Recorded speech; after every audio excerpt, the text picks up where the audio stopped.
안녕하세요. 안녕하세요. 오늘 1시간 돼서 지금 시작했습니다. 저는 고려대학교 사이버국가과 학과장 정입니다. 오늘 2024학년도 제13기 고려대학교 사이버국가과 신입생 모집 관련 입시 설명회를 진행하겠습니다. 저는 아까 말씀드린 대로 현재 고려대학교 사이버국가과 학과장입니다. 윤지원 교수고요.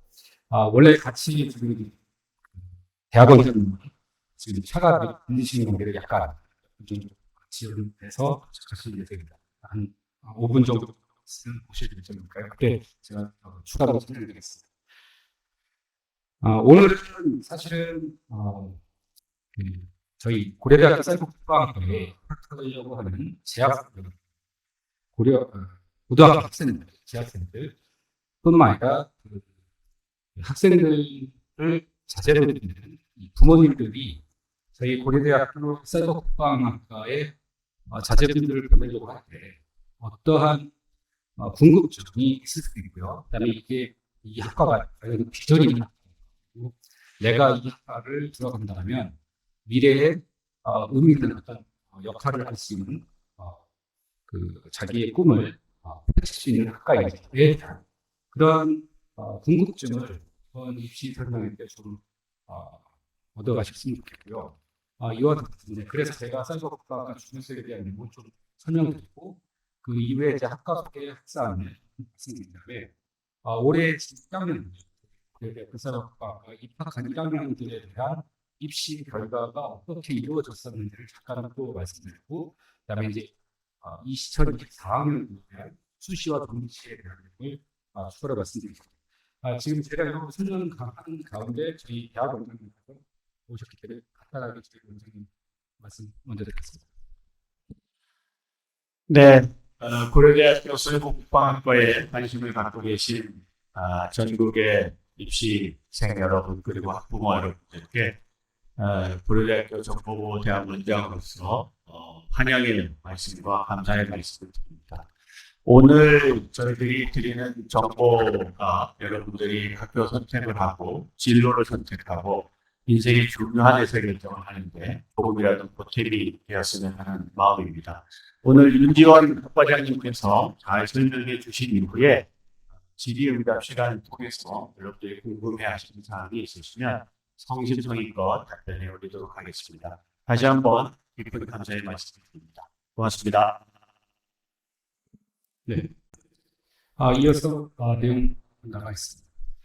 먼저 사이버국가의 중요성을 먼저 말씀드릴게요. 왜 이 학과가 존재하고 왜 이 학과에 지원해야 하는지 이런 것들을 좀 전체적으로 한번 보시고 정말 내가 이 학과에 가면 내가 발전하겠구나 그리고 우리 아이가 발전하겠구나 꿈을 펼칠 수 있겠구나 이런 걸 좀 느끼셨으면 좋겠습니다. 자, 이 첫 슬라이드를 보시면 지금 우크라이나 아시겠지만 요새 여러 언론이나 뉴스 이런 곳에서 아주 자주 나옵니다. 그래서 많은 아파트가 파괴되고 탱크가 그리고 수백만 명, 수천만 명, 수백만 명, 수십만 명 죽고 이런 되게 안타까운 뉴스들이 많이 나오고 있는데 사실은 그런 탱크나 아니면 미사일 이런 일과 함께 우리가 이 전쟁을 옛날에는 탱크 소총만 얘기했는데 사실은 우크라이나 러시아 전쟁에서 또 다른 하나의 축이 사이버 전쟁. 그래서 보시면 아시겠지만 지금 저희 슬라이드에 보면 우크라이나를 지지하는 해커 세력들, 그다음에 러시아를 지지하는 해커 세력들이 있어요. 그래서 이 세력들 간의 해커 집단들이 서로 자기네가 지지하는 정보를 방어하거나 또는 그 반대 국가를 공격하고 이런 원전이나 이런 데로 공격해서 사실상의 전쟁을 우위에 선점하려고 그런 노력을 계속하고 있습니다. 그래서 엄청난 전쟁이 사실 사이버 공간에서도 이루어지고 있다는 것을 보여주고 있는 거고요. 이러한 지금 전쟁이 현대 사이버 전쟁도 확대하고 있다가 또 하나는 최근에 이제 비중 패권 전쟁, 패권 갈등도 있고요. 그다음에 전 세계적으로 뭐 우크라이나, 뭐 러시아 이런 분들도 있지만 각국이 다양한 곳으로부터 어떤 사이버 공격을 받고 있습니다. 근데 그 역시 미국 역시 그러한 공격을 받고 있고요. 그래서 잠시만요. 마이크 소리가 너무 울리는 것 같아요. 지금도 울려서 잘 안 들리시나요? 잠시만요. 지금 울리시나요? 지금 채팅방에 마이크가 소리가 계속 울린다고. 잠시만요.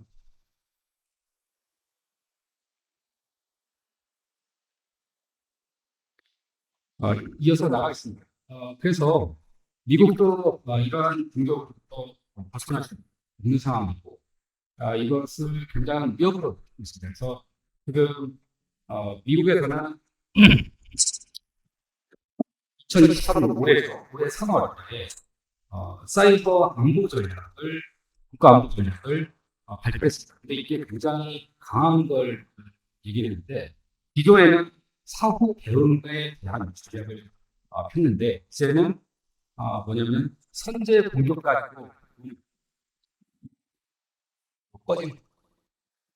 그래서 지금 마이크를 그래서 선제 공격까지 이런 상태로 지금 이 국가 안보에 있어서 사이버 안보의 중요성이 나날이 높아지고 있는 상황입니다.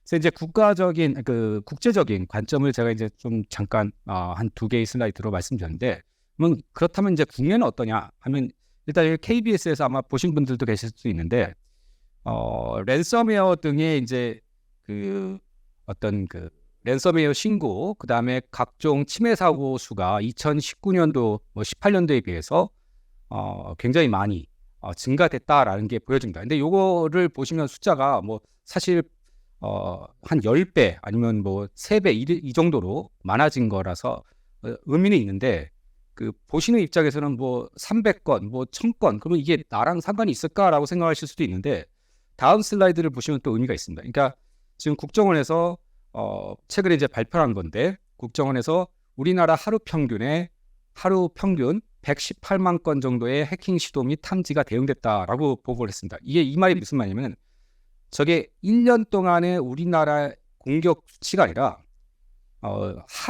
매일 118만 건의 공격이 우리가 지금 공격을 받고 있다는 뜻이거든요. 근데 여기서 더 주목해야 되는 게 뭐냐면, 저 118만 건이 우리나라 전체의 건수가 아니라 우리나라 이제 공공기관이 외부로부터 공격받은 숫자만 놓고 봤을 때 118만 건이라는 겁니다. 그러니까 만약 민간의 피해 사례까지 집계를 한다면 어마어마한 숫자가 될 거다라고 보시면 되지 않을까 싶습니다. 네, 그래서 이러한 것들이 사실은 이러한 이 피해 사고들이 이제는 그냥 사이버 해킹 요 수준이 아니라, 이 부분이 사실 북한에서도 이 사이버 해킹이 좀 사이버 공격이나 이런 것들이 연결성이 이제 많아지면서 뉴스에도 나오고 있는데, 그 이유가 뭐냐면 최근에 북한이 5년간 암호화폐를 3조 8천억 정도를 훔쳤다. 근데 이것들이 다 사실상 사이버 해킹이나 사이버 공격을 통해서 탈취된 액수입니다. 근데 문제는 뭐냐면은 이러한 금액이 사실상 탄도미사일 같은 걸 개발하는 자금으로 이용되고 있다라는 게 이제 좀 안타까운 얘기죠. 그래서 사실은 그냥 사이버 해킹 이런 부분들이 우리의 안보와랑도 결국엔 연결된다라는, 아까 초반에 얘기했던 내용에 이어서 이제 연결성이 있습니다. 그럼 지금까지는 어떻게 보면은 저희가 이제 사이버 관련해서 해킹 위주로 저희가 이제 현상을 좀 말씀드렸어요. 그러면 아까 말씀드렸던 이제 북한이 암호화폐나 이런 걸 하는데, 그러면 이제 왜 북한이 이런 곳에다가 집중 투자를 하냐? 사실 그러한 이 해킹이나 이런 거는 어떤 장비보다는 어떤 인재에 이제 초점이 맞춰진 거라서, 이 북한에서는 이 IT랑 이런 곳에서는 나름대로 이 컴퓨터 기술에 있어서는 어느 정도 굉장히 높은 수준을 보유하고 있다라는 게 여러 이제 국제적인 보고서나 이런 곳에 이제 밝혀져 있고요. 그리고 특히 북한에서는 그 엘리트 중에 엘리트들을 이 사이버 해킹이나 이런 사이버 보안 쪽 교육에 집중 투자를 하고 있다. 그리고 또 더불어서 ACM ICPC라고 해서 국제 프로그래밍 경진대회라고 해서 뭐 다양한 프로그래밍의 정말 선수급이라고 할 수 있는 학생들이 대회를 나가서 이제 자기가 우수하다라는 거를 국가대표 차원에서 이제 얘기를 하는 게, 그러니까 대회에 나가서 경쟁하는 게 있는데, 북한 역시 이곳에 나가서 굉장히 좋은 점수를 받고 있다라는 것이 일단 이 컴퓨터 기술, 그다음에 해킹 기술에서 북한의 위치가 상당한 수준에 올라와 있다라는 걸 말씀드릴 수 있습니다. 그래서 저희가 이러한 북한도 이렇게 하기 때문에 저희는 이런 사이버 국방에 있어서는 미국도 그렇고 뭐 러시아, 뭐 중국, 북한, 그리고 이제 우리나라도 굉장히 중요하다라고 이제 느끼고 있고, 인재를 어떻게 길러야 되는지에 대한 얘기가 이제 중요하게 이제 다룰 수 있는데, 지금까지 사실 해킹에 대한 내용만 좀 주로 얘기했습니다. 근데 사실은 사이버 국방학과는 해킹만 하는 곳은 아닙니다. 물론 해킹을 굉장히 중요한 그 과제로 저희가 이제 집중적으로 교육하는 것도 있습니다. 그런데 그러니까 해킹 대응 쪽으로요. 네, 더불어서 저희가 또 다른 것은 뭐냐면, 이 국방 관련해서 첨단 무기를 체계하는, 그러니까 무기 체계 연구도 역시 필요합니다. 그래서 이런 부분들에 대해서도 저희 사이버 국방학과 학생들이 어떻게 할 수 있는지에 대한 공부를 교육을 시키고 있고요.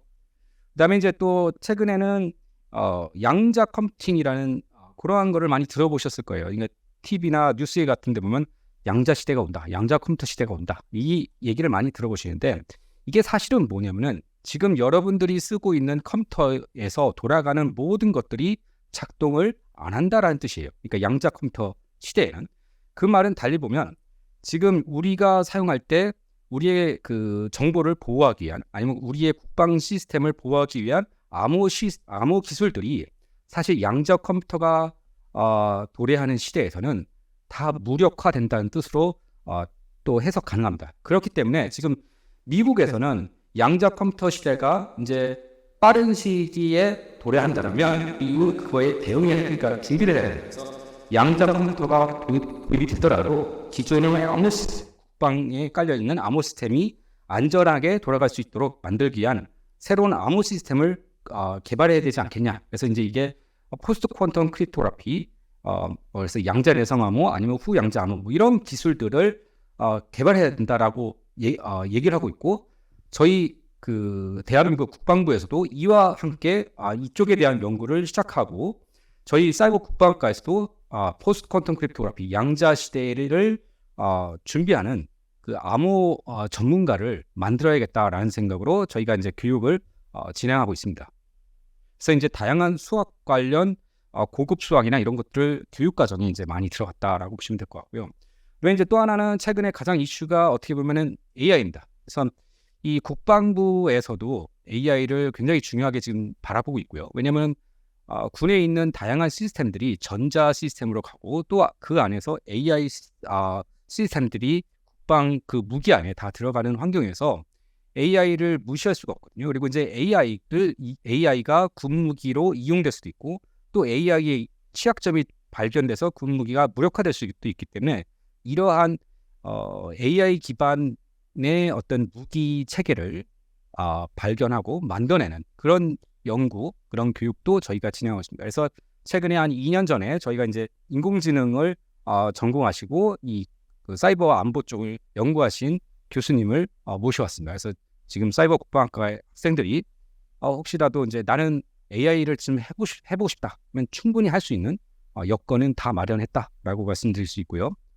그다음에 이제 더 나가서 최근에는 뭐 자동차 보안, 이게 자동차도 이제 옛날에는 자동차는 기계였죠. 근데 지금은 이제 전자 제품입니다. 그래서 그리고 또 더 나가서 이제는 나르는 자동차라고 이제 자동차가 뜹니다. 근데 뜨면 이제 더 이상은 자동차가 아니라 사실 비행기인데, 이런 나르는 자동차까지도 이제 다가오는 머지않아 뭐 몇 년 안에 상용화 될 거라고 보는데, 이러한 그 시스템에 해커가 공격을 하면 사실은 전자기기이기 때문에 굉장한 위협이 될 수 있거든요. 그래서 그러한 것들을 어떻게 방어하고 보완을 할지에 대한 그러한 교육도 저희가 진행하고 있습니다. 그래서 올해 초에 자동차 보안을 세계적으로 이제 연구하시는 분을 저희가 초빙해서 지금 신규 교원을 충원했습니다. 그래서 이 자동차 보안 쪽도 저희 사이버 국방학과에서 이제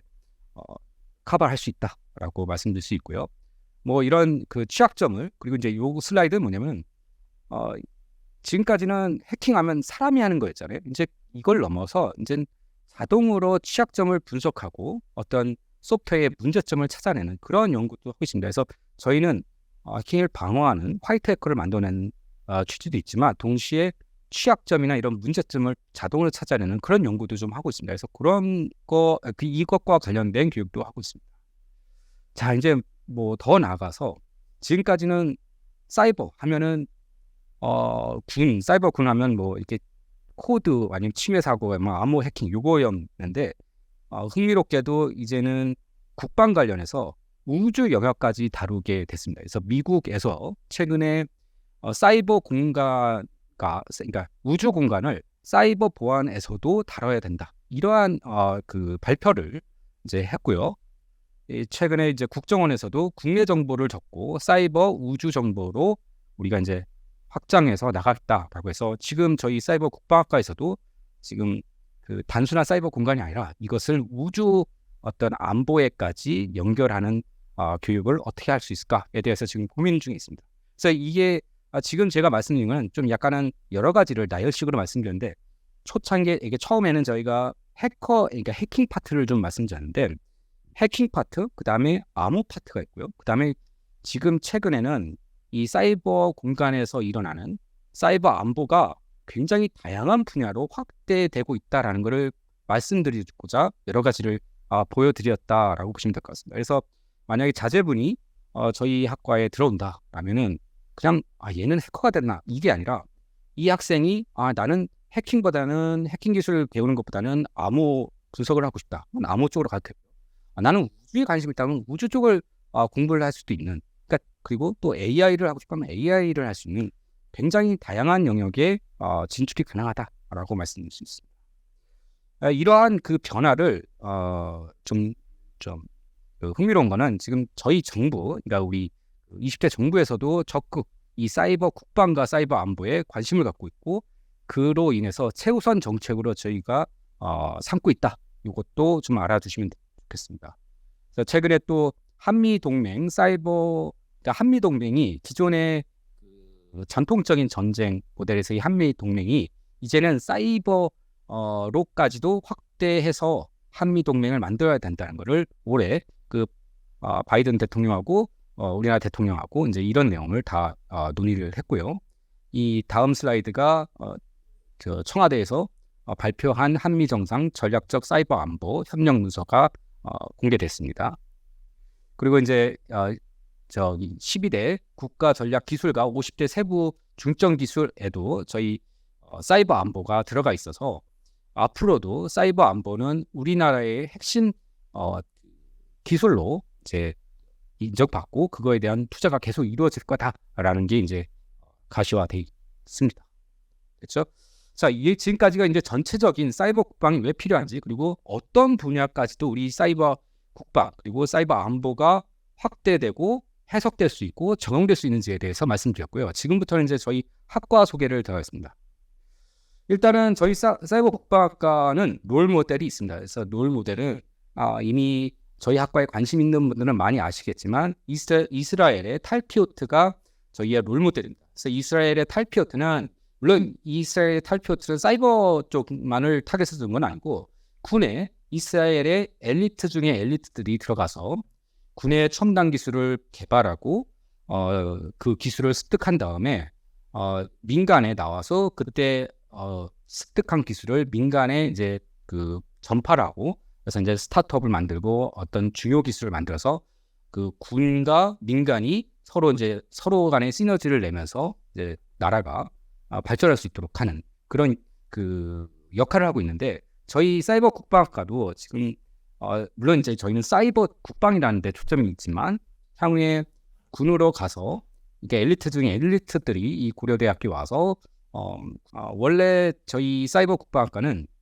고려대학교 정보보호대학원이라는 어떤 모체라고 해야 되나요? 그 전문대학원이 존재합니다. 그래서 이 전문대학원 정보보호대학원이 지금 그 석박사 과정만 배출하는 전문대학원이 있었습니다. 그리고 이 안에는 정보보안학과, 뭐 그다음에 금융보안학과, 뭐 디지털 포렌식 학과 다양한 학위 과정이 존재하고요. 이 안에서 다양한 분야의 그 전문가들을 계속 배출해 왔습니다. 그리고 지금도 배출하고 있고요. 이들이 어떻게 보면 우리 정보보호대학원 내에서 저희 사이버 국방학과를 그 운영 관리하기 때문에 이 사이버 국방학과 학생들이 졸업하고 군에 가서 석박사 과정을 하고 싶다거나 대학원 과정을 하고 싶다 그러면은 저희 정보보호대학원에 들어온다면 원하는 학과에 충분히 들어가서 수업을 듣고요.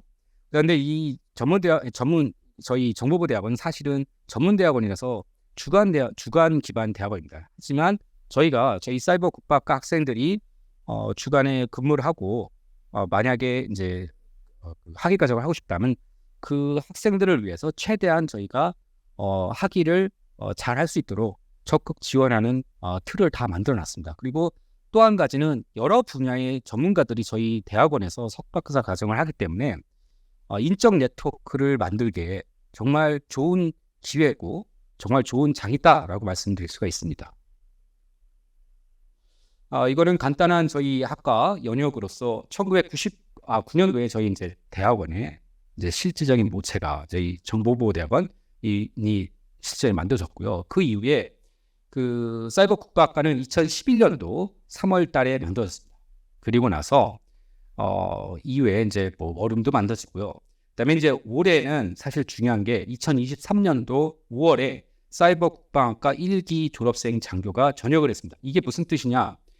2011년도에 만들어서 2012년도에 들어온 1학년들이 1기들이 4년 학교를 다니고 졸업한 다음에 군에 가서 7년간 군복무를 마치고 마무리를 짓고 대위로 마무리를 짓고 예편, 그러니까 민간인이 된 시기가 이 올해 5월 달이라. 그래서 제가 어떻게 보면은 따끈따끈할 수도 있는데 이번 1기들이 그러니까 예편을 하면서 민간에서 어떤 식으로 진로가 갔는지 또 제가 슬라이드를 갖고 왔습니다. 그래서 후반부에 그 내용도 말씀해 드리겠습니다.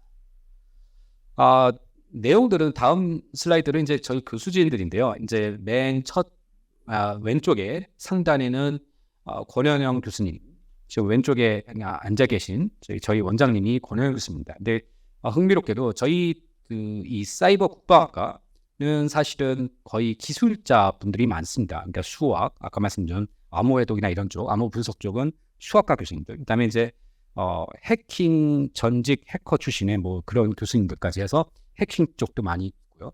근데 이제 지금 저희 정보보호대학원 원장님이신 권영 교수님은 원래 법학을 전공하신 법대 교수님이셨는데 이쪽 그 사이버 국방은 기술만이 아니라 이 법이나 정책도 당연히 필요하다라고 생각돼서 저희들이 모셔와서 지금은 원장님이 되신 이런 케이스입니다. 그래서 저희는 기술과 정책 모든 분야를 학생들이 원하는 쪽으로 진로를 갈 수 있도록 적극 도와주고 있고 교육도 그쪽 방향으로 하고 있다라는 걸 말씀드리겠습니다.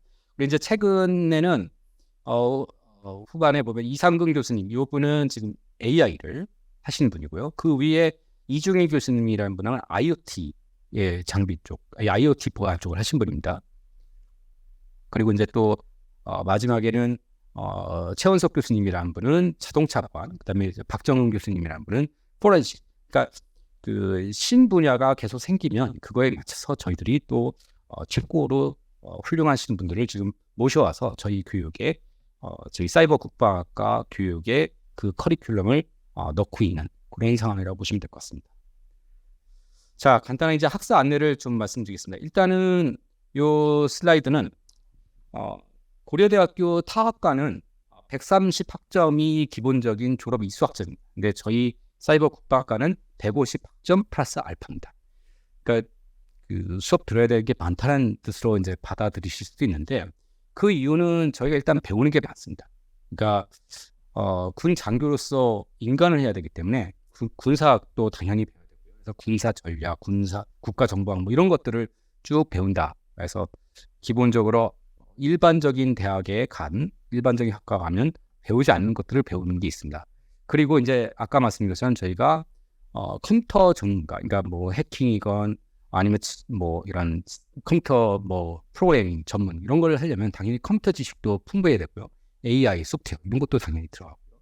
그다음에 이제 암호 설계, 암호 해독 이런 것들도 해야 하기 때문에 수학과 관련된 과목들, 그다음에 이런 것들도 들어가고요. 또 아까 말씀드린 것처럼 정책, 법, 윤리 이런 것도 역시 그 배워야 된다라고 생각해서 저희들이 다양한 분야가 하나 안에 있다. 그래서 굉장히 사이버 보안은 융합적인 영역이다라고 보실 것 같습니다. 사이버 국방학과는. 이거는 기본적인 어떤 들어오면 어떤 식으로 가는지에 대한 흐름입니다. 그래서 일단은 입학하게 되면 일단 등록금과 학업 지원금이 이제 지원되는 식으로 가고요. 그래서 4년간 지원됩니다. 그래서 1, 2, 3, 4학년 다니고 졸업을 하면 졸업과 동시에 소위 인간을 하게 됩니다. 그래서 인간을 하게 되면 그 뒤로 한 7년간 이제 군에서 사이버 전문 장교로 육해공군 국방부에서 다양하게 근무를 하고요.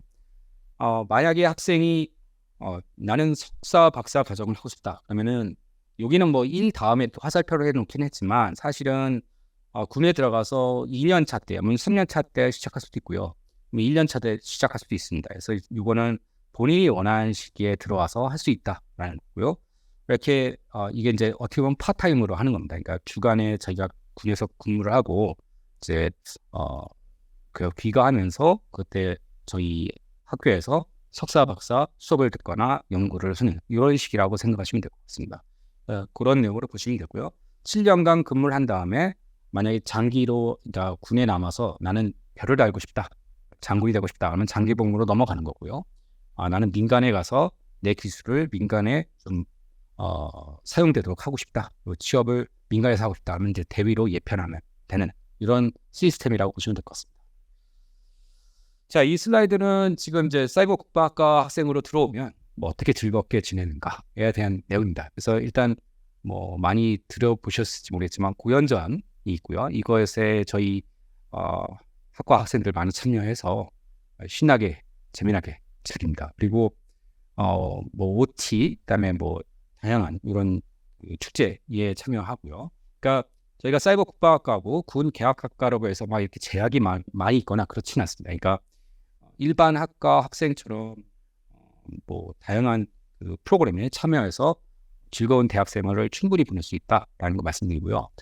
뭐 이 학교생 학과 행사로는 단합대회 같은 것도 있고요. 그 다음에 해외 연수도 갈 수 있고요. 또 교환학생 이런 것도 다 가능합니다. 그리고 이제 국제교류로 요거는 지난주에 미 해군 사관생도들이 저희 사이버 국방학과에 방문했습니다. 그래서 그것도 교류도 가능하고요. 뭐 여러 가지 행사들이 있습니다. 자, 이 다음 슬라이드는 학부 만족도 결과인데요. 일단은 저희는 이제 스마트 보안학부라는 큰 카테고리 안에 사이버 국방학과와 스마트 보안학과가 있습니다. 근데 그래서 이제 그러니까 사이버 국방학과만 점수를 따로 뽑아내는 건 어렵고요. 하지만 일단은 스마트 보안학부로 놓고 고려대의 평균과 비교했을 때 저희 학과에 대한 만족도 평균, 교육 환경, 교육 과정, 대학생활 지원, 기타 생활 전반 모든 부분에서 고려대 학부 평균을 상회하고 있다. 그러니까 굉장히 학생들이 만족하고 학교를 다닌다. 이렇게 보시면 될 것 같습니다. 다음은 이제 그러면 아까 제가 그 4년간 학부를 교육하고 졸업해서 군에 7년간 있는 동안 대학원 과정을 들어올 수 있다라고 말씀드렸는데 그렇다면 도대체 어느 정도 비율로 들어오냐를 이제 보여주는 표라고 보시면 됩니다. 그래서 사이버 국방학과 1기들이 석사 6, 석박사 통합 9명, 그래서 총 15명. 2기도 비슷하게 14명, 3기 19명, 4기 17명 등 현재 매 기수마다 졸업생 중 절반 이상이 대학원을 진학하고 있다. 요 정도 알아두시면 좋을 것 같습니다. 그리고 이제 저희 학과 안에는 학과 동아리들이 다양하게 있습니다. 그래서 해킹 동아리, 굉장히 유명한 동아리입니다. 사이코라고 이름은 좀 그런데 굉장히 유명한 동아리고 지난주에 그 미해군 사관생도들이 왔는데도 그 학생들도 그러니까 사이코를 알고 있더라고요. 그래서 저희가 그 미국에서도 저희 고려대 사이버 국방학과 동아리를 한다라는 것도 의미가 있고요. 근데 알 수밖에 없는 이유가 데프콘 같은 세계적인 대회에서 우승을 했고요. 그리고 아무튼 이 국내 최고의 해킹 동아리고요. 저희가 그 학생들이 저희 사이버 국가과에 들어오는 가장 큰 이유 중에 하나도 어떻게 보면 학부 과정에 물론은 교육 과정에서도 어느 정도 도움을 주지만 이렇게 유명한 그 해킹 동아리가 존재해서 그러한 기술들을 직접 배울 수 있는 학과 아니면 학교가 드물다라는 거.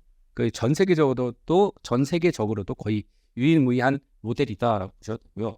그다음에 알고리즘 동아리는 아까 말씀드린 것처럼 ACM, ICP 대회에 세계대회에서 그 동메달을 이미 딴 적도 있고요. 굉장히 이쪽으로 만약에 고등학교에서 올림피아드 그런 거에 많이 참여했던 학생들은 요거에 관심이 있을 것 같아요. 그러면 그쪽 관심 있다. 이 동아리에 충분히 들어가서 또 연장선상에서 계속 공부를 할 수 있다라고 말씀드릴 수 있고요. 그다음에 개발 창업 동아리, 뭐 토론 동아리, 암호 동아리, 다양한 동아리들이 존재하는. 물론 요거는 학과 내 동아리고요. 본부의 동아리도 고려대학교 안에 있는 큰 본부 동아리라고 해야 되나요? 그쪽에도 참여 가능합니다. 그리고 이제 요 데프콘 포함해서 정말 많은 해킹 대회, 경진 대회들 다수 참여해서 수상을 다 했습니다. 그래서 뭐 거의 다 1등이라고 보시면 됩니다. 그리고 이제 또 하나는 저희 대학원으로 이제 학생들이 그러니까 입학을 하면 얘네들이 잘 하나요라는 질문이 있습니다. 그러니까 그 그러니까 군에서 근무하고 저녁에 나와서 그 수업 듣고 졸업 잘 할 수 있을까요? 뭐 이런 얘기를 하는데 일단 말씀드릴 수 있는 거는 사이버 국가학과 학생들이 제가 볼 때도 정말 똑똑한 학생들이 많습니다. 그래서 그 엘리트 중에 엘리트고요. 이 학생들이 의지만 있다 하면은 좋은 실적들을 많이 내고 있는데 최근에 이제 2024년 올해만 하더라도 제가 이제 그 비식별을 이름별로 다 땡땡을 했는데 그건 지금 현직 대위들이라서 그 이름을 밝힐 수 없어서 그렇게 된 거고요. 근데 일단은 여기 보시면 IEEE SMP라고 되어 있는데 이거는 정보보호 쪽에서 가장 탑 컨퍼런스입니다. 근데 여기에도 지금 발표 예정이고요. 놈이 붙었다는 뜻입니다. 레이드, 윌컴 이런데 아마 ACSEC 다양한 그 소위 말해서 정보보호 쪽 하는 분들이 와 여기다 논문 있어 그러면 다들 오 저 사람 잘하네 라고 얘기할 수 있는 곳에 논문들을 내고 있다는 지금 이 현직 대위 아니면 현직 중위들이에요. 그리고 이제 맨 마지막에 그 어떤 AI 논문 출판한 거는 석사 과정 중에 SCI AI 쪽에서 꽤 좋은 저널에 논문도 냈고요. 그러니까 이게 그 충분히 군에서 근무하면서 학위 과정을 하면서도 좋은 실적을 내고 자기를 입증할 수 있는 그런 기회가 충분히 가능하다라는 걸 보여주는 슬라이드라고 보시면 될 것 같고요.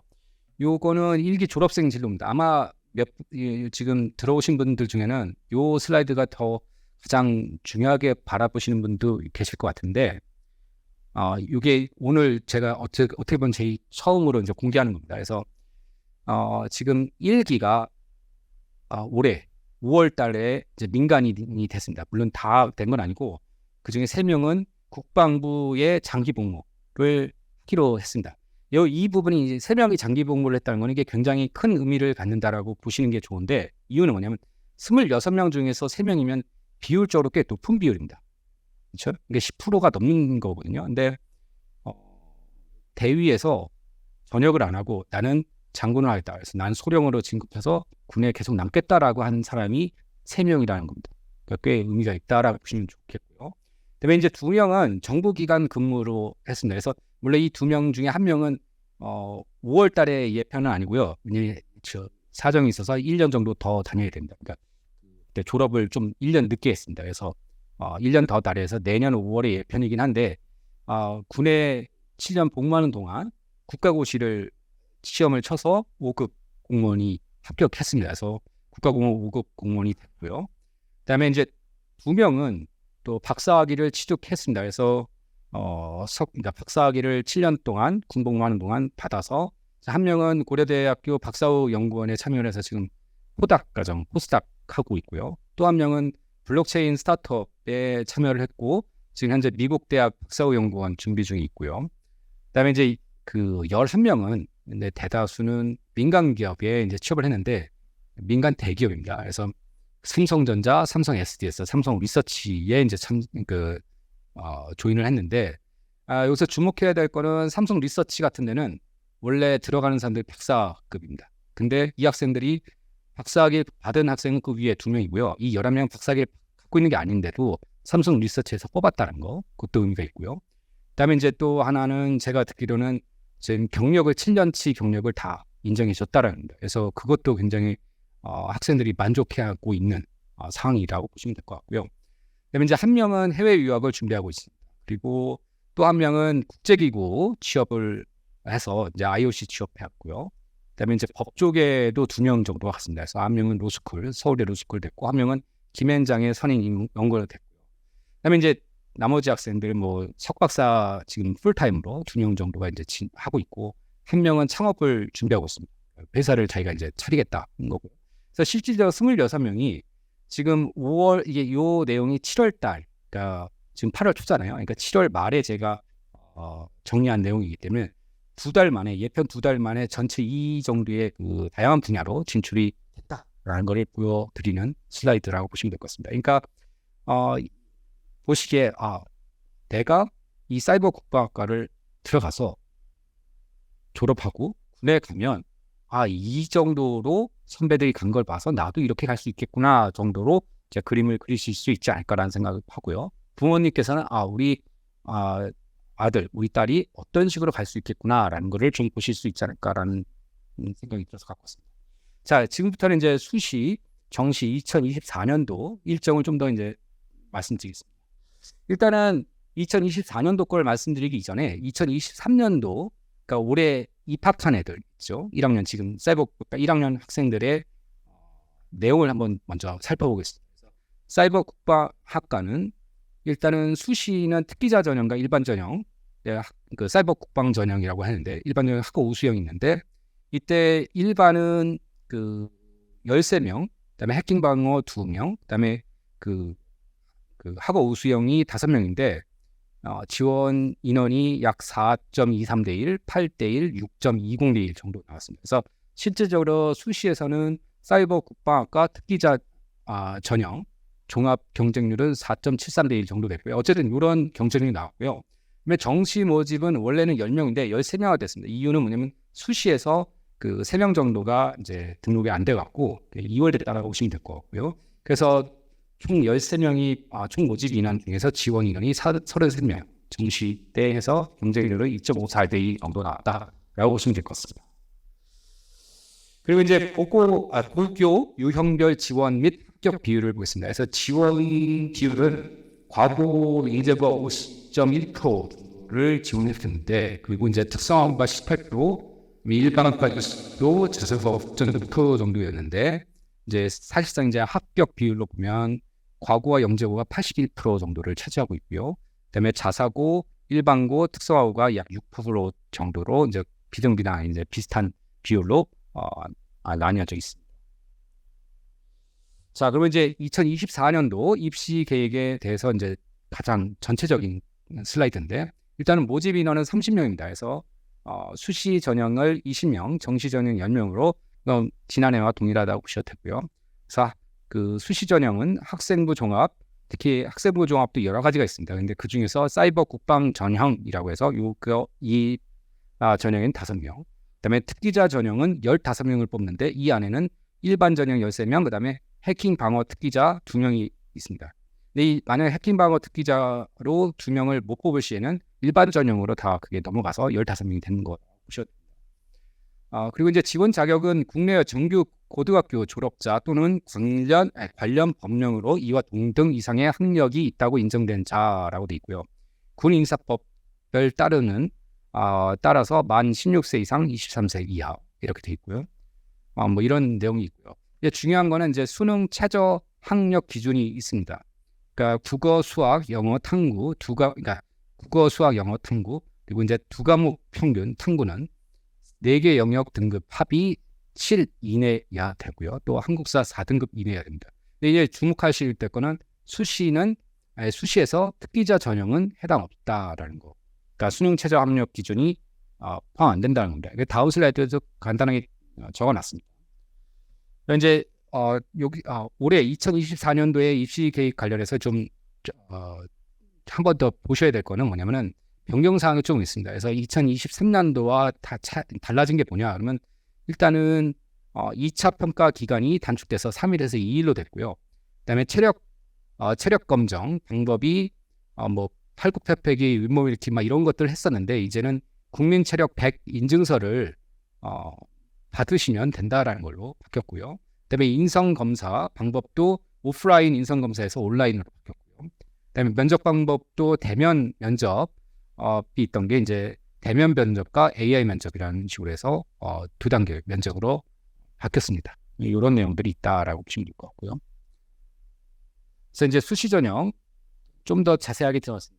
이거는 아까 말씀드린 지원 자격 동일하고요. 이건 5명 학생부 종합 안에 사이버 국방 전형입니다. 그러니까 수시 중에 그러니까 수시 중에 학생부 종합 전형 안에 사이버 국방 전형입니다. 이게 되게 여러 가지가 있어서 좀 헷갈리실 수도 있는데 이거 꼼꼼하게 보셔야 될 건 있습니다. 지원 자격은 아까 말씀드린 거랑 동일하고요. 모집 단위 계열은 자연계획 그리고 수능 최저 학력 기준이 존재합니다. 그렇죠? 그리고 이 부분에서 이 탐구 영역이 2과목 평균이라고 되어 있는데 요거 이제 조심해서 해야 되는 게 뭐냐면은 탐구 영역은 반드시 2개 과목에 응시해야 된다라는 거고요. 2개 과목 평균 등급으로 반영한다라는 거고 직업 탐구는 인정하지 않는다라는 거예요. 그거 좀 아시고요. 그다음에 이제 또 하나는 탐구 영역 2개 과목은 서로 다른 2개 분야에 응시해야 된다라는 겁니다. 이게 무슨 말이냐면은 동일 분야 1과 2를 들어서 2개로 되는 거 아니냐? 이건 인정 안 된다는 거예요. 무슨 말이냐면은 물리학 1 플러스 생명화학 1 이런 걸 인정하는데 화학 1 듣고 화학 2를 들었다. 그러면 이게 2과목 아니냐? 이거는 인정하지 않는다는 거예요. 그렇죠? 그러니까 동일 분야가 아니라 서로 다른 분야의 것을 들어야지 평균으로 인정해 주겠다라는 겁니다. 그다음에 이제 그 수시 과정에서 특기자 전형입니다. 특기자 전형은 지원 자격은 동일하다고 보시면 되고요. 근데 이 주목하셔야 될 거는 수능 최저 학력 기준이 없다라고 보시면 되고, 그건 이 특기자 전형은 뭐냐면은 사실은 선제적으로 저희가 그 뭐라고 해야 되나요? 수학 및 과학 뭐 이런 분야에 굉장한 탁월한 특기를 갖고 있는 학생들은 좀 더 선제적으로 뽑아보자. 그리고 또 해킹 쪽에 탁월한 능력을 갖고 있는 학생이 있다라면은 우리가 여러 가지 제약 조건을 줘갖고 그 학생들을 못 잡으면 안 되지 않겠냐라는 취지로 저희가 굉장히 많은 포션을 만들었습니다. 그래서 만약에 지원하고자 하는 학생이 내가 수학에 난 정말 잘해, 나는 과학을 정말 잘해, 아니면 나는 정보 보호를 정말 잘해, 보안 정보를 잘해, 뭐 이렇다라면 한번 도전해 보시라라고 말씀드리고 싶습니다. 그다음에 이게 수시 원서 접수 및 전형 일정입니다. 그래서 뭐 원서 접수 관련해서는 이 2023년 9월 10일 월요일부터 뭐 이제 진행하고요. 3일간 거쳐서 진행하고 인재 발굴처 홈페이지를 통해서 진행하고요. 그다음에 이제 서류 제출도 온라인과 오프라인, 그러니까 등교편 가능합니다. 이건 차근차근 보시면 될 것 같고요.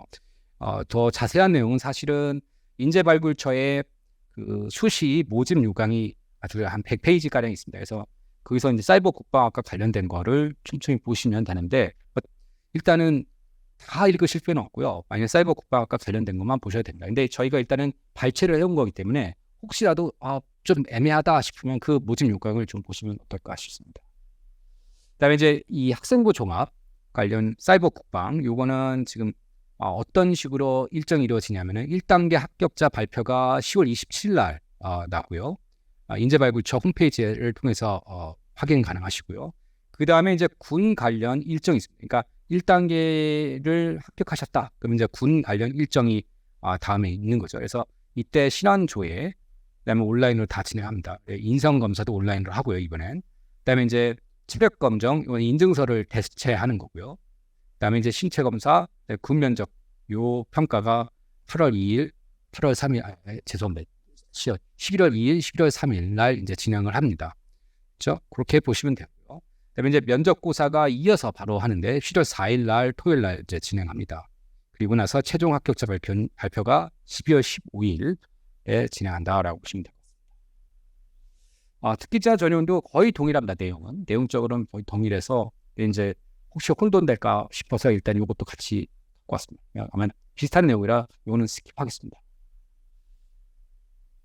정시 전형은 지금 저희 인재발굴처에서 아직 그 2023년도 모집 요강만 올라가 있고요. 지금 만들고 있는 중입니다. 그래서 제가 더 자세한 거를 적고 싶어도 적을 수 없는 상황이 일단 지원 자격 요 정시도 수능 최저 학력 기준이 존재한다. 이것만 좀 알아주셨으면 좋겠습니다. 그래서 이 내용만 좀 중점적으로 보시고요. 입시 원서 접수 및 일정 등은 아직 저기 인재발굴처에서 공시를 안 했기 때문에 제가 아마 공시되는 대로 저희 고려대학교 사이버국방학과 홈페이지랑 네이버 이쪽에다 올리도록 하겠습니다. 그래서 지금 이게 이제 고려대학교 사이버국방학과 공식 카페인데요. 이쪽이 아마 몇 가지가 정시 관련된 내용들. 이 정도가 아마 저희 사이버국방학과에 대한 소개고요. 지금부터는 어떤 질문을 채팅방으로도 들어서 그거에 기반해서 이제 답변을 드릴 건데, 그거 이전에 저희가 사이버국방학과 입시 설명회를 하면서 질문들을 좀 여러 개 받은 게 있어서 과거에, 그리고 이제 몇 분들한테도 연락받은 게 있어서 그거 기반으로 먼저 Q&A들 좀 받은 게 있습니다. 그래서 간단하게나마 이런 것들을 저와 백유신 그 원장님께서 그 하나씩 말씀을 드리겠습니다. 일단은 원장님이 한번 주시겠습니까? 네, 그대로 진행하셔도 괜찮을 것 같습니다. 지금 특별히 올라오신 분들 이야기가 좀 있을까요? 뭐 커리큘럼이 어떻게 구성되어 있나요? 해킹 위주의 수업인가요? 이렇게 되어 있는데 수업 시간에 해킹을 많이 다루지는 않고 기본적으로 컴퓨터 전공하시는 분들이 배우는 컴퓨터 기본 소양, 기본 역량, 그리고 네트워크 관련돼 있는 공학적 소양, 그리고 암호 수학과 관련된 내용이 포괄적으로 되어 있습니다. 그리고 해킹은 일부 해킹 수업이 있고, 그 다음에 과외 활동으로 또 비교과 활동으로 또 동아리 활동으로 많이 발전하고 있는데, 입학해서 보면 그 해킹을 전문으로 고등학교 때부터 했던 친구들이 들어와서 수학, 과학 중심으로 공부했던 학생들에게 해킹을 자기들끼리 자발적으로, 한쪽은 수학, 과학을 가르치고 한쪽은 해킹을 가르치고, 그래서 졸업할 때쯤 되면 상당한 수준의, 높은 수준의 해킹 역량을 갖게 되는 것을 저희들이 확인을 하게 됩니다. 그리고 우리 커리큘럼은 일반 자연계의 컴퓨터 학과나 또는 수학이나 또는 공학 쪽에서 배우는 것보다 수준이 좀 높습니다. 그래서 일반적으로 다른 쪽에서 배우는 것보다 대학원 수준의 수업이 우리 학부 수업에서 진행이 되고 있다. 그래서 여러분들이 좀 더 높은 수준의 공부를 하게 되고, 그 다음에 수업의 그 양도 많습니다. 그래서 학점을 많이 듣게 되죠. 다른 데보다 한 20-30학점을 더 듣게 되면 대체적으로 한 10과목 정도 되니까 매 학기마다 한 과목 이상씩을 더 공부를 하기 때문에 공부하는 데에는 큰 어려움이 없는 것 같아요. 그런 것들이 이제 뭐 다른 학교 컴퓨터학과와의 차별성이나 사이버 국방학과의 장점과 다 연동되어 있을 것 같고요. 우리 사이버 국방학과 학생들이 가장 좋아하는 점은 학업 지원금을 매월 50만 원씩 일정 수준 이상의 성적이 유지되면 지급받는데, 아마 부모님들한테 통제받지 않는 본인들만의 그 용돈이 생겨서 그런지 그거 굉장히 좋아하는 것 같아요. 그리고 다른 대학하고 우리의 대학이 좀 다른 점은 교수님들하고 학생들 간의 관계가 매우 밀접하다는 점입니다. 30명의 정원인데 교수님이 17분이 넘습니다. 군 출신 교수님이나 또 비정년 트랙 교수님까지 합치면 20명이 넘는 교수님들이 계시기 때문에 언제든지 교수님들과 하고 교류가 좀 많다는 거고요. 그 다음에 고려대학교에서 사이버국방학과 학생들이 성적이 상당히 높은 수준에 있기 때문에 고려대학교 내부에서도 좋은 평가를 받고 자랑스럽게 학교 생활을 하는 것 같습니다. 스마트 보안학부와의 차별성을 묻는 분들이 많은데요. 스마트 보안학부 학생들은 이제 군 계약학과가 아니니까 군의 의무 복무를 7년 해야 될 필요성은 없습니다.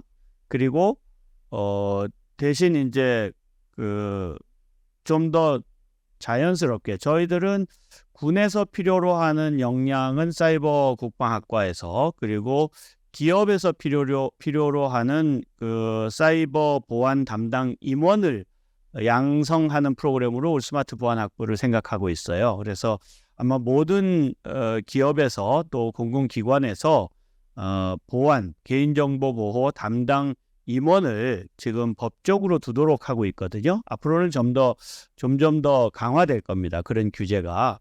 그런 차원에서 상당히 좋은 학과가 스마트 보안 학부입니다. 그래서 양자가 서로 선택하면서 진행을 할 수 있는데, 스마트 보안 학부는 대신 이제 학생들 그 학업 지원금 50만 원씩 받는 사이버 국방학과 학생들이 받는 것은 없죠. 그래서 양자가 서로 역할을 하게 되고, 한쪽은 공공이나 군, 그리고 이제 고급 정보가 있는 국가 간의 이제 전투가 이루어지고 하니까, 그런 차원에서 고급 해킹이나 암호 정보들이나 기술이나 이런 것들을 습득할 수 있는 반면에, 스마트 보안 학부에서는 기업형으로 경영 역할이나 또 경영 지원을 하는 형태의 임원들을 양성하는 프로그램이기 때문에, 두 기관이 아마 한 30년쯤 지나면 우리나라의 정보 보안 분야는 고려대학교 스마트 보안 학부 사이버 국방학과 교우들께서 책임지고 이끌어 나가지 않을까, 그렇게 생각하고 있습니다. 컴퓨터에 문외한인 학생들도 학교 수업으로 교육과정을 잘 따라갈 수 있나요? 하셨는데요. 대체적으로 컴퓨터를 하고 오는 학생 수보다 훨씬 더 수학과학만 하고 들어오는 학생이 많습니다. 절대적으로 많아요. 한 80% 정도 되는 것 같아요. 그런데 한 2년 정도가 지나면 학교 수업에서도 배려가 있고 열심히 노력을 하기도 하고, 아까 뭐 동아리 활동이나 비교과 활동을 통해서 지내다 보면 3, 4학년쯤에 됐을 때는 컴퓨터 역량 때문에 어려움을 겪는 경우는 별로 없습니다. 그러니까 따라가는데 문제가 없다 되는데요. 그리고 그 정도로 이해하시면 되고요. 이름도 못 밝힌다고 들었는데 생활에 지장은 없나요? 하셨는데요. 이름 생활 고려대학교 학생 생활하는데 아무 지장 없습니다. 친구들한테도 다 이야기해도 되고요. 아무 문제가 없어요. 아무 문제가 없는데, 우리 학생들 전체 인원의 실명이 갑자기 공개가 되면 이제 그런 점에서는 조금 보안에 우리가 좀 신경을 쓰고는 있습니다. 그러나 일상생활에는 전혀 지장이 없고, 본인 SNS 활동에서 이름 쓰지 마라 이런 거 규제가 있지는 않습니다. 전혀 없고요. 저희가 공식적으로 학교 문건을 쓸 때에만 보안에 관한 점을 저희들이 염두에 두고 있고, 학생들이 활동할 때는 그런 규제는 없다, 이렇게 이해하시면 됩니다. 휴학 가능한가요? 교환학생이나 어학연수 가능한가요? 전부 가능합니다. 고려대학교 학생이지 우리 사이버국방학과 학생들은 우리가 흔히 얘기하는 ROTC나 학생 군사 관련된 훈련을 하거나 이런 내용 전혀 없습니다. 그냥 일반 고려대학교 학생입니다. 그래서 일반 고려대학교 학생이 할 수 있는 교환학생, 어학연수, 휴학 모든 것이 다 가능합니다. 아르바이트도 마음껏 하셔도 됩니다. 또 지방 일반고에서 정시를 생각하는 것이 가장 맞을까요? 하셨는데요. 보통 저희가 수시 전형을 해보면 대체적으로 수학, 과학, 영재들하고 해킹 영재들을 주로 선발하기 때문에 일반고에서는 선발 사례가 많지 않습니다. 매우 드물지만 일부 있죠? 일단은 정시를 생각이 맞냐라고 질문하셨는데, 이게 꼭 그렇지는 않습니다. 이게 그 수시에서도 그 자격 요건만 된다 하시면 지원 가능하고요. 일단 기자 전형 같은 것도 그 본인이 일반고에서도 충분히 나는 정보보호 쪽으로 많이 중점으로 나는 공부를 했고, 그 학교가 인정하는 동아리도 정보보호 쪽 동아리 있었고, 그다음에 그런 사례가 있을 수도 있는데, 자기가 어느 대회에 나가서 상을 탔다 이런 것들이 있으면, 그런 건 충분히 특기자로서 어떤 그 자격 요건으로 충분하다고 보거든요. 그래서 꼭 일반고, 지방이라고 해서 꼭 정시만 생각하는 거 그럴 필요는 없다고 봅니다. 저희가 한 10년 이상 이제 해보니까 그 맨 처음에는 과학고나 영재고 출신 학생들이 이제 수시에는 많았는데 점차 이제 지나면서 저희가 안정이 되면서 보니까 우리 사이버 국방학과의 성격에 가장 맞는 분들이 많이 지원을 하시는 게 가장 중요한 이슈인 것 같아요. 그래서 그런 차원으로 여러분들께서 관심을 갖고 자신의 역량을 충분히 설명할 수 있으면 학생부 종합 또 특기자 전형 여기에 다 마음껏 지원하셔도 되겠습니다. 입학하려면 어떤 사항을 집중적으로 준비해야 하나요? 수시에서 어떤 것을 해야 될지에 관해서는 그 우리 자료를 보고 요건에 맞는 내용을 보시면 가장 좋을 것 같고요. 그리고 이제 저희가 공식적으로 설명해 드리는 지금과 같은 공식 루트도 있지만 많은 SNS나 또는 기존의 사례들, 또 선배들 이런 분들 있으니까 다양하게 정보를 좀 습득하셔도 될 것 같습니다.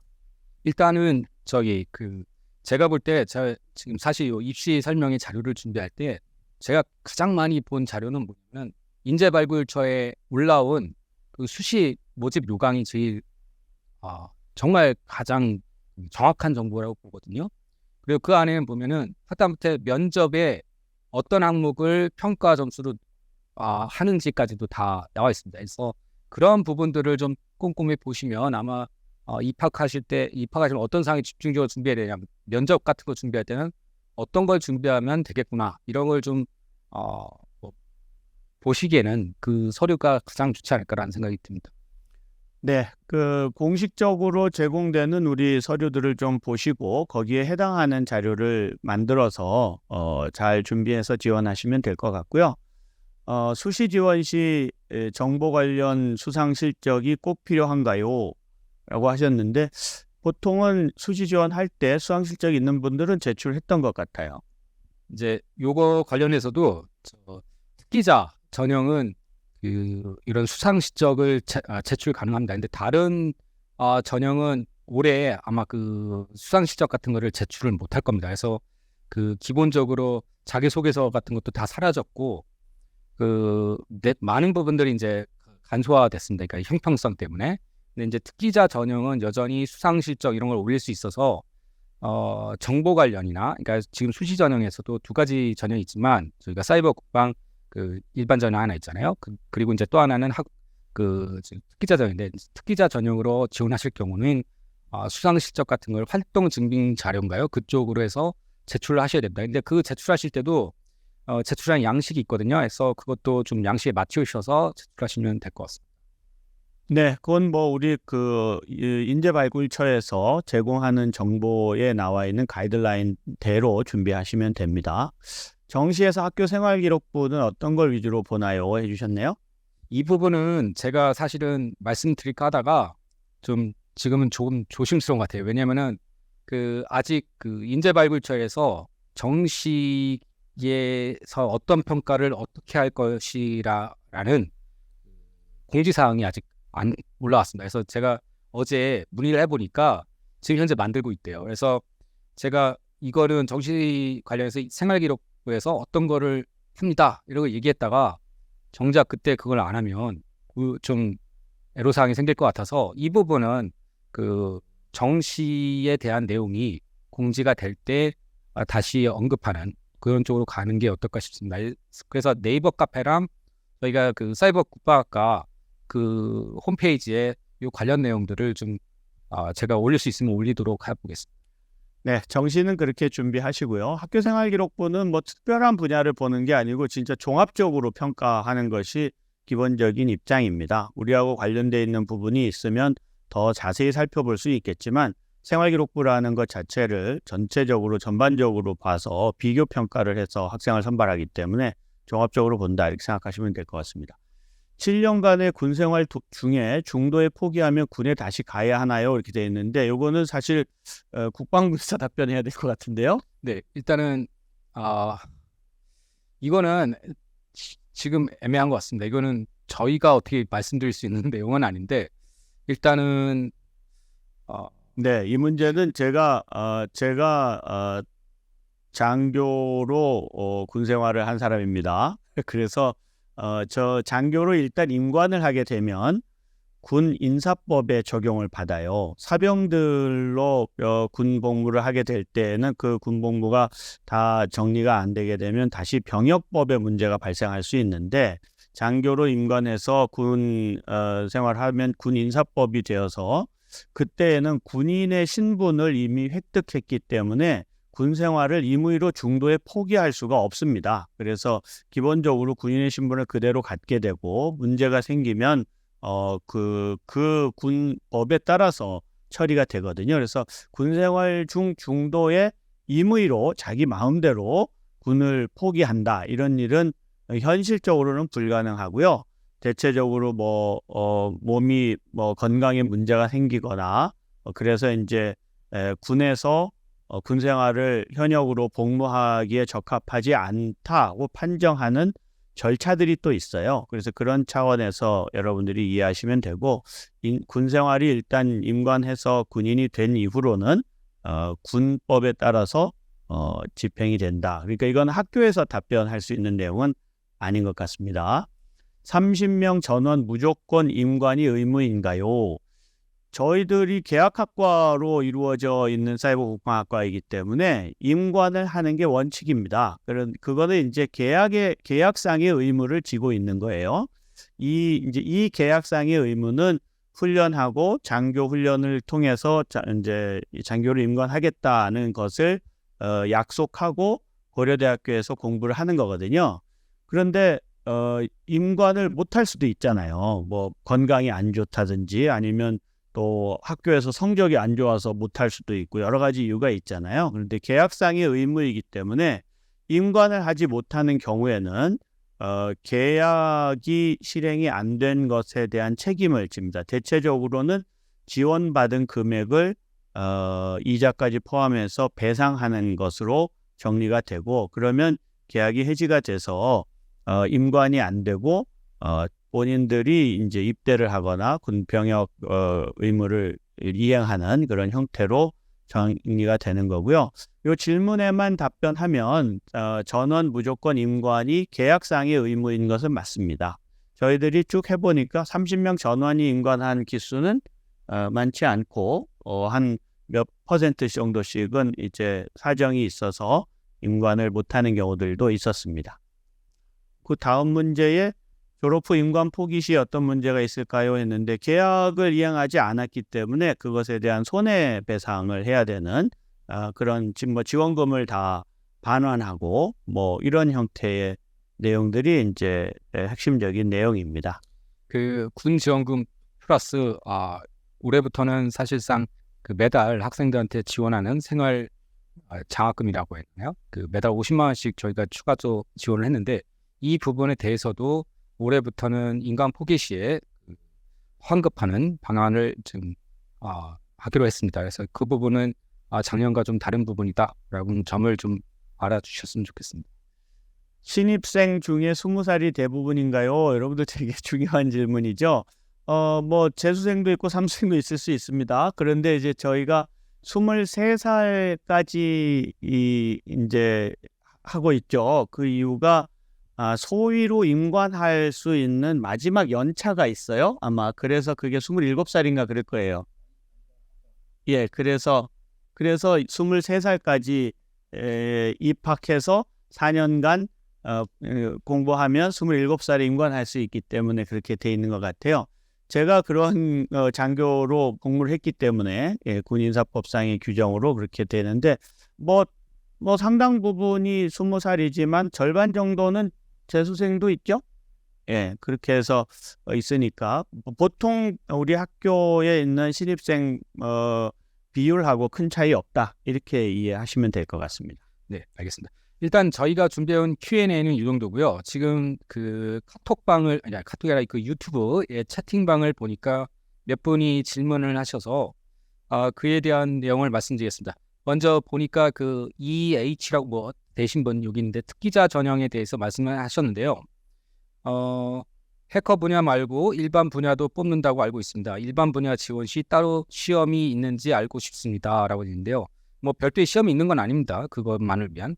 근데 이제 코딩 분야는 아니지만 같은 로봇 올림피아드 입상 경력이 있습니다 하면 일단은 아까 제가 말씀드린 것처럼 특기자 전형에서 활동 증빙 자료를 올리실 수가 있습니다. 그래서 만약에 좋은 굉장히 좋은 뭐 국제 무슨 어떤 올림피아드 뭐 이런 데서 뭐 입상했거나 아니면 뭐 수상을 한 그러한 자기가 나는 정말 특기자다라고 얘기할 수 있는 그러한 것을 갖고 계시다면 당연히 그러니까 제출해 주시면 저희들이 여러 가지를 다 평가해서 이제 좋은 분이다라는 우리가 뽑고 싶어하는 인재다 하면 당연히 들어오실 수 있는 거고요. 그래서 그런 것들은 잘 준비하셔서 지원하시면 될 것 같습니다. 그리고 지금 질문 주신 내용이 그 우리 수시 전형 20분 중에 학생부 전형 5분 빼고 그 다음에 13분의 일반과 특기자 2분이 있죠, 그죠? 네네. 그래서 그 특기자 전형은 그 동안에는 해커가 주로 아니, 해커는 관심사- 아까 얘기한 지금 그 질문이 그 질문 같아서. 아니 꼭 일반 분야로 지원하시면 됩니다. 해킹 특기자가 아니라 일반 특기자 전형 원래 일반 분야의 분야. 수학, 그다음에 과학, 그다음에 정보보호 뭐 이런 그러니까 정보라고 해야 되나요? 이쪽으로 내가 특기가 있다 하면은 그쪽 분야 13명이라고 해야 되나요? 그 영역에 이제 지원. 그렇죠. 해킹 분야는 2분으로 되어 있고 네. 해킹 방어 분야가 2분, 그다음에 일반 특기자가 13분 예. 이렇게 정리가 되어 있으니까 참고해서 준비하시면 되겠네요. 그리고 또 보니까요. 지금 같은 분이 또 질문하신 게 특기자 전형의 지원 시 학생부 종합 전형과 중복 수시 지원 가능한가요? 하면 중복 지원 가능합니다. 그리고 저기 모집 요강에 38쪽을 보시면은 제가 페이지는 나중에 확인하시기 편하시라고 말씀드립니다. 학생부 종합 사이버 국방 전형과 특기자 전형 사이버 국방학과를 복수 지원하는 경우 기타 20% 평가는 군이 정한 일정의 1회 시행하고 그 결과를 복수 지원한 두 전형에 모두 적용한다라고 되어 있습니다. 그러니까 여기 기타 20%라는 건 뭐냐면요. 그 전형 요소별 반영 비율할 때 2단계에서 군 면접비 체력 검정이 있습니다. 요거는 1회만 시행하고 나머지 거는 뭐 다 그러니까 따로따로 다 하셔도 된다라는 식으로 이제 받아들이시면 될 것 같습니다. 그래서 두 군 모두 지원 가능하다라는 겁니다. 됐죠? 예. 그리고 여기 그 밑에 분은 특기자 전형 체력 검증을 상급 통과 못하면 불합격인지요라고 돼 있는데요. 이 부분에 대해서는 어떻게 말씀드릴 수 있냐면요. 체력 검증은 전형 상관없이 일괄적으로 통과해야 됩니다. 그래서 이 부분에 대해서도 좀 참고해 주시면 좋겠고요. 그리고 또 하나 아까 그 학생부 종합 특기자 전형 중국 지원에 대한 내용을 또 아까 제가 38쪽 말씀드렸지만 또 하나는 수직 모집 요강 44조 4번 전형 요소 및 평가 방법 주석에도 기입되어 있습니다. 그러니까 그 점도 참고해 주시면 좋을 것 같습니다. 그리고 밑에 국민 체력 100에서 만 18세 이하 청소년기는 운동 체력 항목의 순발력과 민첩성 부분을 일리노이 민첩성 검사와 채공 시간 검사로 대체도 될까요? 라는 말이 있는데요. 이 부분은 잠시만요. 일단은 수직 모집 요강에는 성인 기준으로 표기돼 있으나 18세 측정 가능 항목에 맞춰 진행하면 된다고 되어 있고요. 잠시만요. 요거는 이게 수시 모집 요강 그러니까 국민 체력 100에 대한 내용입니다. 그거는 수시 모집 요강 65쪽을 보시면은 65쪽에 각각의 항목이 나와 있습니다. 그래서 요 국민 체력 100 인증서를 제출하는데 여기서 이 주석 부분에 뭐가 있냐면요. 단 18세 이하는 근지구력 측정 시 교차 윗몸 일으키기 대신 윗몸 말아 올리기, 반복 점프 등을 택할 수 있다라고 되어 있습니다. 그리고 뭐 이런 내용들이 이제 있으니까요. 그 점 참고하시면 될 것 같습니다. 그리고 잠시만요. 또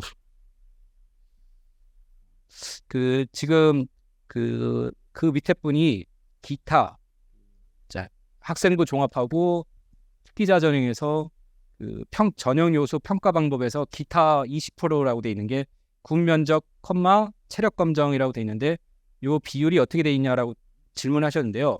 이 부분에 대한 내용은 지금 사실 서류상에는 없거든요. 그래서 이건 저희가 좀 더 알아보고 보고 말씀드리겠습니다.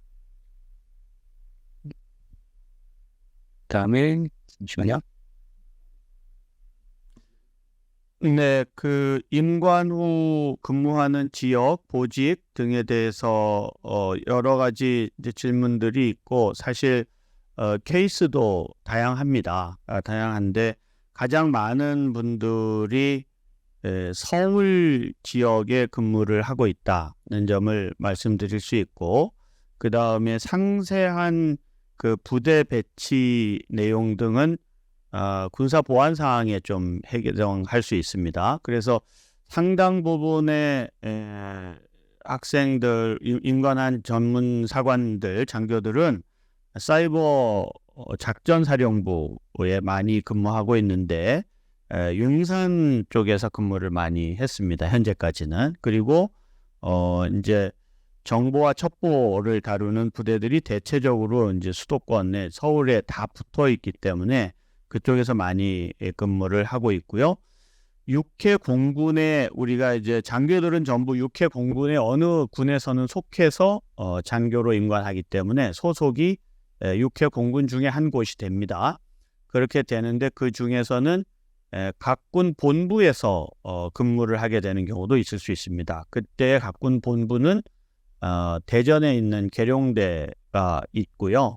그 다음에 공군 작전사령부나 해군 작전사령부 같은 곳은 공군은 오산에 작전사령부가 있고 해군은 작전사령부가 뭐 진해, 부산 이렇게 지역으로도 있을 수 있습니다. 그런데 저희들이 군하고 계속 밀접하게 그리고 정부하고도 밀접하게 계속 소통을 하면서 중요한 업무를 맡겨야 될 분들이다라는 점을 정부에서도 잘 알아서 지방 현장 실무 부대에 근무하는 비율을 보다는 수도권에서 연구 쪽에 주로 종사하거나 아니면 공격 방어를 하더라도 대체적으로 고급 해킹 역량을 가지고 일하는 장교들이 절대 다수다 이렇게 이해하실 수 있습니다. 그 다음에 심규현 님이 7년간의 군생활 중 중도 포기 등의 국방부 답변이 필요한 내용에 대해서는 국방부가 답변해 주세요 했는데 제가 국방부에도 그런 요청을 드리겠습니다만 아까 말씀드린 것처럼 실제 원칙적으로는 7년간의 군생활 중 중도 포기한다는 것은 현실적으로는 불가능하다 이렇게 이해하시면 됩니다. 여러분들 그 현역 군인들 중에 갑자기 누군가가 나는 군생활 그만하고 싶어요. 그런다고 그냥 바로 되는 게 아니고 의무복무 기한은 채우도록 되어 있어요. 되어 있는데 사관학교 졸업생의 경우에는 4년 동안 나라에서 교육시키고 임관한 이후에 평생 직업군인으로 있지만 5년 차에 전역을 신청할 수 있는 기회를 주고 있습니다. 그런 것처럼 우리도 군 생활에 대해서 학생들이나 또 장교들이 만족하지 못할 경우에 선택지를 주는 것이 사관학교 수준까지는 돼야 되지 않느냐 하는 얘기로 협의는 진행하고 있습니다. 협의는 진행하고 있는데 그거는 이제 협의 결과에 따라서 어떻게 될지 알 수 없어서 오늘 말씀드리는 것은 적절하지 아니하고 여러분들 말씀하시는 것처럼 7년간의 군 복무는 원칙적으로 하는 것이 의무다 이렇게 이해해 주시면 되겠습니다. 저희가 국방부에 공식 답변도 요청해 보도록 하겠습니다. 그리고 이제 그 마지막 질문 중에 이제 학생부 종합 전형에서 보안 관련 활동은 없지만 수학 과학에 특화되었더라도 뽑힐 수 있나요?라고 되어 있는데요. 이거는 이제 지금 제 생각에는 특기자 전형이 아니라 그냥 그러니까 학생부 종합 사이버 국방 전형을 말씀하신 것 같거든요. 그래서 이 부분은 일단은 제가 볼 때 이쪽에 이제 보안 특화된 학생이 생각보다 그렇게 고등학교 과정까지는 국영수나 뭐 이런 과목들을 주로 많이 공부하기 때문에 물론 이제 그 과목 중에 내가 정보 쪽을 좀 더 많이 했고 뭐 이런 게 있으면 저희들한테 더 많은 이 학생이 이쪽에 관심 많구나라는 거를 얘기할 수는 있지만 아까 말씀드렸지만 저희가 정보만 하는 게 아니라 저희가 그 수학, 그러니까 암호 같은 거나 암호 해독 아니면 암호 설계 이런 거는 수학이 그냥 단순 수학이 아니라 굉장히 고급 수학, 그러니까 어려운 심화 수학을 해야 됩니다. 그래서 수학이나 과학을 잘하는 학생들이면 저희는 저희 학과에 어울린다라고 생각을 합니다. 그러니까 꼭 아까 말씀드린 프로그래밍 그 알고 들어오는 학생 거의 없다라고 말씀드린 거는 어떤 부분에서는 정보보호 쪽이나 이런 거를 그러니까 고등학교 때 많이 접하지 않은 학생일 수도 있다라는 얘기로 이제 접하셔도 되는데 단 저희는 수학이나 과학 그리고 정보보호 이쪽을 많이 하신 학생이면 당연히 우리 과에 어울리겠구나라는 생각하고요. 또 한 가지는 좀 저희는 개인적으로 좀 애국심 갖고 국가 어쨌든 이게 군 계약학과고 군에 와서 공부를 그러니까 일을 하고 우리 국방에 역할을 할 학생들이기 때문에 애국심이 좀 있는 학생들 그런 모습들 좀 많이 보여줬으면 좋겠고요. 그런 부분이 면접 때 좀 도움되지 않을까라는 생각을 합니다. 네. 임관하지 않으면 생활장학금 이렇게 표현하셨는데 저희는 학업장려금이라고 하는데요. 올해부터 환급한다고 했는데 2024년도 신입생부터 적용된다는 말씀일까요? 아니면 소급 적용된다는 의미실까요? 이렇게 질문 주셨어요. 기본적으로 기존의 계약의 상황은 그대로 유지되고 24년도 신입생부터 계약의 내용을 일부 변경하겠다는 취지입니다. 그러니까 소급 적용은 하지 않는다 이렇게 이해하시면 될 것 같고요. 많은 분들이 우리 사이버 국방학과에 관심 있는 뭐 학생들은 군 생활이 어떤 건지에 대해서 이해하지 잘 못하시기 때문에 그렇고 부모님들도 장교로 특히 단기 장교로 직업군인이 아닌 장교로 복무하신 분들의 숫자가 많지 않으세요. 그래서 장교 생활이 어떤 건지 몰라서 친구나 또는 다른 분들의 자녀들이 군 생활을 했던 것에 대해서 막연히 생각하시거든요.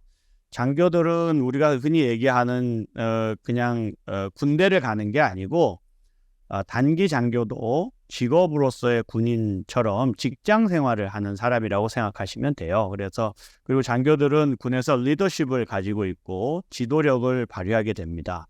대체적으로 우리나라에서 공대나 이과를 졸업한 사람이 자기 분야에서 리더가 되려면 최소 10년에서 20년은 해야 돼요. 그래도 실제적으로 공학하시는 분들은 현장 업무를 주로 책임지는 분들이기 때문에 고급 지휘력을 발휘할 기회는 많지 않습니다. 그런데 우리 학생들은 사이버 전문사관으로 임관하면서 곧바로 연구 주제를 설정하고 리딩하고 훈련하고 또 군에서도 지도력을 발휘할 수 있는 기회를 얻고 그 다음에 국가가 운용하는 국가 수준의 고급 해킹 정보 역량을 갖추고 7년 만에 세상에 나옵니다. 이 세상에 나오면 그간의 어떤 직장에서의 7년간의 경험보다도 훨씬 실무적 역량이나 그 다음에 그 경력이 인정되는 분들이고요.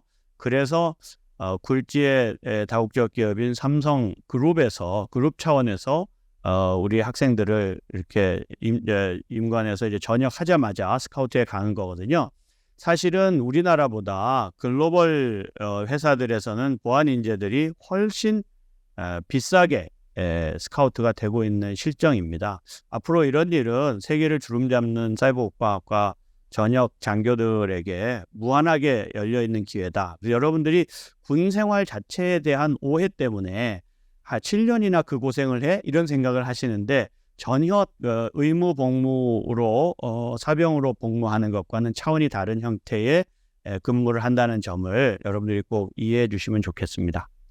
저는 그러니까 저희 원장님 말씀하신 거에 첨언을 드리자면 아까 제가 의미 있다고 한 게 뭐냐면은 장기 근무를 26명 중에 3명이 난 군에 계속 남겠다라고 한 부분이 지금 말씀하신 것에 어떤 반영하지 않을까라는 생각이 들고요. 그러니까 그 부분을 좀 고려해 주셨으면 좋겠어요. 지금 아니다 하면 사실 네. 이유가 예, 지금 여러분들께서 오해하시는 게 군에서 복무하면 손해다 이런 생각하는 거는 절대로 오해이시고요. 지금 사관학교보다 더 좋은 대접을 받고 있다고, 현실적으로는 받고 있다고 할 수 있는 조직은 우리 과 졸업생밖에 없습니다. 그 정도 수준이고요.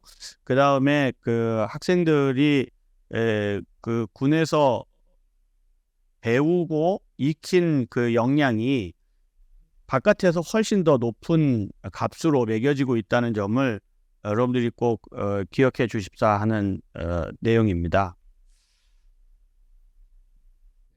그리고 마지막에 이제 특기자 전형으로 추가 서류를 제출할 때 기존 합격생들은 주로 어떤 데이들이 기록되어 있는지 궁금합니다라고 되어 있는데요.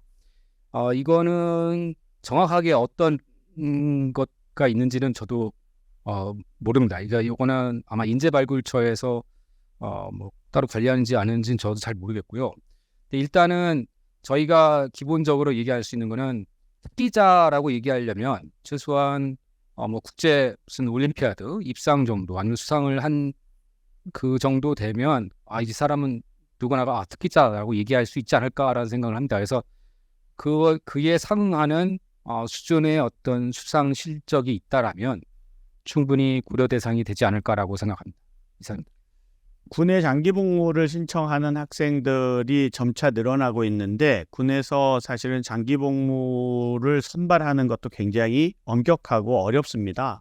왜냐하면 그 장기 복무자로 선발이 돼서 직업 군인의 길을 평생 걷기로 결정하면 아마 제일 먼저 해외 유학의 기회가 주어질 거고요. 그리고 연구하는 분들이기 때문에 글로벌 역량을 갖추고 또 앞으로 사이버와 관련한 역량은 국제기구를 통해서 많이 발휘가 되어야 됩니다. 그리고 미군하고도 연합 작전을 많이 하는데 연합작전에서 우리 사이버국방학과 출신 장교들의 역량이 미군에 의해서 입증이 된 바가 있어요. 수차례. 그래서 미군에서는 더 높은 평가를 해주고 있고, 그래서 우리가 이제 국방부하고 협의할 때 제일 신경 많이 쓰는 부분은 장기 복무를 선택할 수 있는 기회를 더 폭을 넓혀달라. 지금은 장기 복무를 더 신청하고 있는 학생들을 군에서 미리 인사 수요를 잡아놓고 결정을 해야 예산도 미리 확보하고